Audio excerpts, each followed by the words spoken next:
especially thank HR Pride for having me. I have been a partner in Pride for my second year in a row now, so I'm really looking forward to Pride Fest this year. So we'll be there, so please, if you aren't planning to go right now, please visit our booth at Pride Fest. Hopefully it won't be insanely hot. First, I want to also say happy Foster Care Awareness Month. May is Foster Care Awareness Month. There are currently about 500,000 children in foster care in the country. In Virginia alone, there's about 5,000 and about 1,000 here in the Hampton Roads area. We are second, we are second to Northern Virginia. I want to let you know that I know we're talking a lot about adoption, but I just want to throw out that foster care is an option for our community, for your community, for everyone.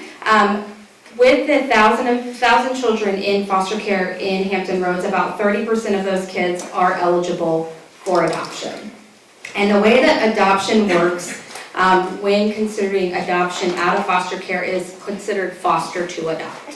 So foster to adopt, the way that that works is children can be adopted out of foster care 6 months, at minimum, 6 months after parental rights are terminated.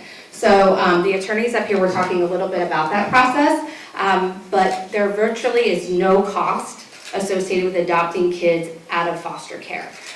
So that is something to consider. So we are able to help with that process. They talked a little bit about a home study. I won't go into that right now, but there is an adoption addendum that is attached to your home study when you decide to go forward with the adoption, or excuse me, the foster process. So if you decide to become a foster parent, there is an adoption addendum in there. If you decide to foster some children, if you have the ability to foster more than one, that's awesome, because there's a desperate need for people who are willing to foster sibling groups. So if you decide to foster sibling groups, their parental rights are terminated, and you decide to move forward, the children's parental rights are terminated, 6 months go by, you decide that you do want to adopt them, no parental, biological family members step forward, we can totally help you with that process.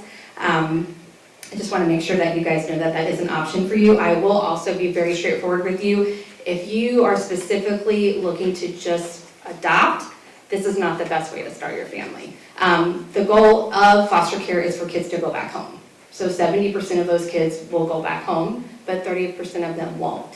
So if this is something you've ever considered, I would definitely encourage you to attend one of our information sessions. Like I said, there's no cost associated at all to become a foster parent or to become a foster to adopt parent. We've had several families do the foster to adopt process, and they haven't had to come out of pocket for anything. And like mentioned in my introduction, we are really trying to find families for children, not necessarily children for families. I know that might sound kind of harsh, but I don't feel like there's any reason to sugarcoat anything for anyone, but I do want to let you know that that is definitely an option for you all if you've ever considered it. Thank you.